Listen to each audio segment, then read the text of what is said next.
Hello বন্ধুরা, তোমরা সবাই কেমন আছো? You can cook with Lucy চ্যানেলে তোমাদের স্বাগত। আজকে আমি তোমাদেরকে বানিয়ে দেখাবো বাচ্চাদের ফেভারিট চকলেট কেক। এটা শুধুমাত্র আমি 1 কাপ সুজি দিয়ে বানিয়েছি। দেখো কি সুন্দর হয়েছে। এই ধরনের সুজি কেক বানাতে চাইলে অবশ্যই আমার ভিডিওকে লাস্ট পর্যন্ত দেখবে। দেখো আমি 1 কাপ সুজি নিয়ে নিয়েছি, এই ধরনের নর্মাল সুজি যেটা সব জায়গায় পাওয়া যায়। এখন আমি এটাকে একটা মিক্সার জারে নিয়ে নিলাম। 2-1 বার ঘুরিয়ে এটাকে ছেড়ে দেব। দেখো আমার কি ধরনের এটা হয়েছে, তোমাদেরকে চামচে করে তুলে দেখাচ্ছি। এই দেখো একটু মোটা মোটা ভাব থাকলেও কোনো অসুবিধা নেই। এখন আমি একটা বাটি নিয়ে নিয়েছি, যার মধ্যে আমি ব্যাটার তৈরি করব। নিয়ে নিয়েছি 1/2 কাপ টক দই। এটা প্যাকেটে যে দইটা পাওয়া যায়, খুব বেশি টক হয় না সেই দইটা। এখন নিয়ে নিব আমি 1/2 কাপ চিনি। যেই কাপে আমি দই নিয়েছিলাম সেই কাপে আমি চিনি নিয়ে নিলাম। এখন এটাকে আমি ভালো করে মুছে নিয়ে নিচ্ছি, যা লেগে আছে সেটাকেও নিয়ে নেব। একটা ব্লেন্ডারের হেল্পে একে আমি ক্রিম করে নেব। এটা এতক্ষণ নাড়াচাড়া করতে হবে যতক্ষণ না এটা ক্রিমে পরিণত হয়ে যায়। এই দেখো, দেখে বুঝতে পারছো আমার কি সুন্দর একটা ক্রিমের ভাব নিয়ে নিয়েছে। এভাবে একটু সময় নিয়ে করতে হবে, তবে কেকটা খুব সুন্দর হবে।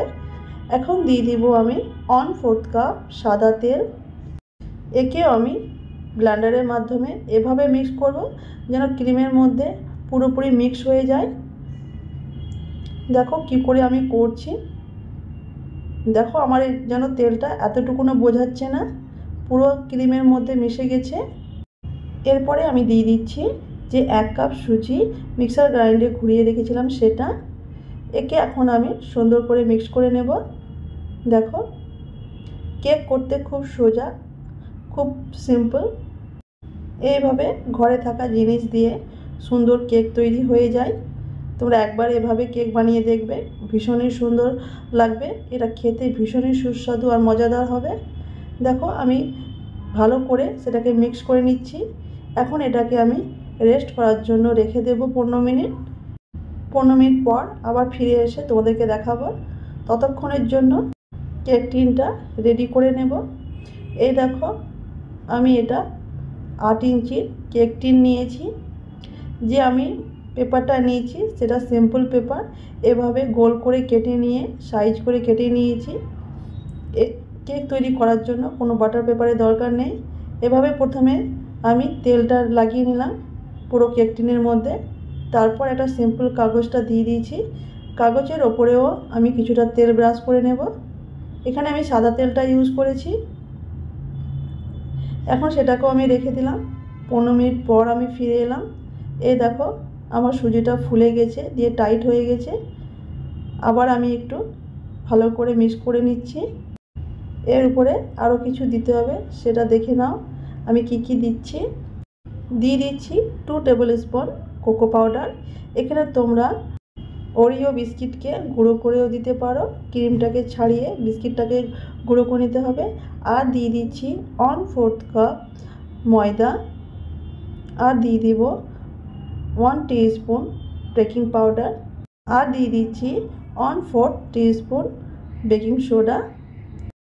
আরও স্বাদটাকে বাড়াবার জন্য দিয়ে দিচ্ছি একটা কফি পাউডার 1 প্যাকেট। এখন আমি এটাকে মিক্স করে নেব। আমি আরেকটা জিনিস দেব যেটা ভুলে গেছিলাম, সেটা হচ্ছে আমুল পাউডার 1 টেবিল স্পুন। এই পাউডার দুধটা দিলে স্বাদটা যেন আরও বেড়ে যাবে। এই দেখো এভাবে আমি একটা চালনার মধ্যে চেলে নিচ্ছি। এভাবে চেলে নেওয়াটা খুব জরুরি, এতে কেক আরও ভালো হয়।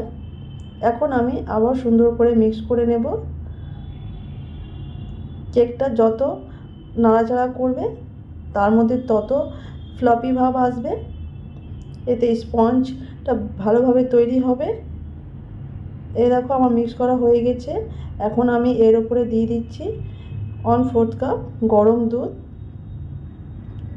এখন আমি দুধটাকে ভালো করে মিক্স করব, দিয়ে দেখব আমার ব্যাটারটা ভালোভাবে ঠিকঠাক হয়েছে কি না। ব্যাটারটা খুব পাতলা করলে হবে না, খুব গাঢ় করলে হবে না। আমি দেখিয়ে দেব কিভাবে ব্যাটারটা তৈরি করতে হবে। আমার একটু ব্যাটারটা গাঢ় লাগছিল, তার জন্য আর একটুকু আমি 1 চামচ দুধটা দিলাম। দেখো, দেখে বুঝতে পারছো কিভাবে রাখতে হবে। এভাবে চেক করে দেখে নিতে হবে। এখন দিয়ে দিব 1 টিস্পুন ভ্যানিলা এসেন্স। আমি যেহেতু এখানে ডিম ইউজ করিনি, তাই ভ্যানিলা এসেন্সটা না দিলেও চলতো, কিন্তু কেকের মধ্যে ফ্লেভারটা ভালো আসবে, তাই আমি দিয়েছি। ডিম ইউজ করলে অবশ্যই এইটা দিতেই হবে, নাহলে ডিমের মধ্যে যে অ্যাশটা গন্ধটা আসবে সেটা কিন্তু কেকের মধ্যে ভালো লাগবে না। দেখো, এটা আমি ফ্রি হিট করার জন্য কুকারটাকে চাপিয়ে রেখেছি, সিটিটাকে খুলে দিয়েছি। সিটি রেখে কোনো দিনই কুকারটা ফ্রি হিটে রাখবে না, এতে কুকারটা ব্লাস্ট হয়ে যাওয়ার সম্ভাবনা আছে। আমি এখন একটা কেক টিনের মধ্যে সেটাকে নিয়ে নিলাম, যেটা প্রথমে আমি দেখিয়ে রেখেছিলাম, অয়েল ব্রাশ করে রেখেছিলাম সেটার মধ্যে। এভাবে আমার সব নেওয়া হয়ে গেল। এখন আমি টুথপিনের হেল্পে পুরো ভিতরে যে হাওয়াটা আছে সেটা বের করে নেব। এই দেখো, তারপর আমি একটু ড্যাব ড্যাব করে নেব যেন ভালোভাবে সেট হয়ে যায়। আমার হয়ে গেছে। এরপরে কিছুটা বাদাম দিয়ে, কাজু বাদাম আর কাঠবাদাম দিয়ে, যেটা আলমন্ড বাদাম বলছে, সেটা দিয়ে ডেকোরেট করে নিয়েছি। এখন আমি এর মধ্যে দিয়ে দিব কেকটাকে ব্রেক করার জন্য। আমার ফ্রি হিট হয়ে গেছে। এখন আমি কুকারের মধ্যে দিয়ে দিলাম। দেখো, আমি কিন্তু কোনো সিটি লাগাচ্ছি না, এভাবে ব্রেক করার জন্য ছেড়ে দেব। এটা আমার ব্রেক করতে 40 থেকে 50 মিনিট লেগেছিল। এভাবে মিডিয়াম আঁচে রেখে দিতে হবে, তাহলে কেকটা পুড়ে যাবে না। প্রথম থেকে যে আঁচটা লাগবে সেই আঁচটা রেখে দিতে হবে, পরবর্তীতে কম বেশি করলে হবে না। কেকটা আমি 40 মিনিট পর চেক করার জন্য তোমাদেরকে দেখাচ্ছি, কিন্তু কেকটা আমার এখনও হয়নি, একটু বাকি আছে। সাইডগুলো হয়ে গেছে, কিন্তু মিডিলটা এখনও হয়নি, চাকুর মধ্যে আমার লেগে যাচ্ছে। তার জন্য এটাকে আমি আরও 5 মিনিটের জন্য রেখে দেব। যারা নতুন কেক বানাচ্ছ তারা 30 মিনিটে একবার চেক করে দেখতে পারো, আবার ঢাকনা লাগিয়ে আবার ব্রেক করার জন্য ছেড়ে দেবে। এভাবেই কেক করবে। কেক করতে খুব সোজা, ভয়ের কোনো কারণই নেই।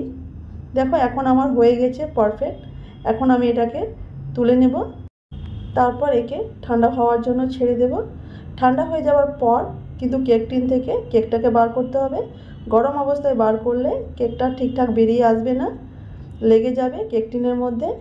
এখন আমি চারি সাইডটা আমি ছাড়িয়ে নেব একটা চাকুর হেল্পে। এই দেখো, তোমরা দেখে বুঝতে পারবে কত সোজাভাবে এই কেকটা হয়ে গেল। ডিসেম্বর মাসে বড়দিনের ছুটিতে বাচ্চারা যখন ঘরে থাকবে তখন এই ধরনের কেক বানিয়ে তাদেরকে সারপ্রাইজ দিতে পারো। তারা এই ধরনের কেক পেয়ে ভীষণই খুশি হবে, কারণ বাচ্চাদের কেক খুব প্রিয় হয়। কেক পেয়ে গেলে আর অন্য কিছু খেতে চায় না। দেখো, আমি যে পেপারটা দিয়েছিলাম সেটাকে আমি ছাড়িয়ে নেব। আমার কেক কোথা থেকেও এতটুকুন পুড়ে যায়নি, খুব সুন্দরভাবে ব্রেক হয়েছে। এই দেখো বন্ধুরা, কি সুন্দর লাগছে তাই না? আমি এটা হাতে তুলে তোমাদেরকে দেখাচ্ছি। আমার এই রেসিপি তোমাদেরকে ভালো লেগে থাকলে অবশ্যই ভিডিওকে লাইক আর চ্যানেলকে সাবস্ক্রাইব করবে আর সবাইকে শেয়ার করবে। এখন তোমাদেরকে কেটে দেখাবো বন্ধুরা, কত স্পঞ্জি হয়েছে। ডিম না দিয়েই এত সুন্দর কেক আমি তোমাদেরকে বানিয়ে দেখালাম, কোনো ঝামেলা ছাড়াই। এই দেখো, এটা খেতেও দুর্দান্ত আর সুস্বাদু, মনে হচ্ছে যেন ওটা বাইরে থেকে কেক অর্ডার করে খাচ্ছি। এই দেখো বন্ধুরা, কেউ বলতে পারবে না যে এটা সুজি কেক কি ময়দার কেক। তোমরাও এভাবে বাড়িতে কেক বানিয়ে এনজয় করতে পারো। নতুন ভিডিওতে তোমাদের সঙ্গে আবার দেখা হবে, ততক্ষণের জন্য ভালো থেকো, সুস্থ থেকো। বাই বাই বন্ধুরা।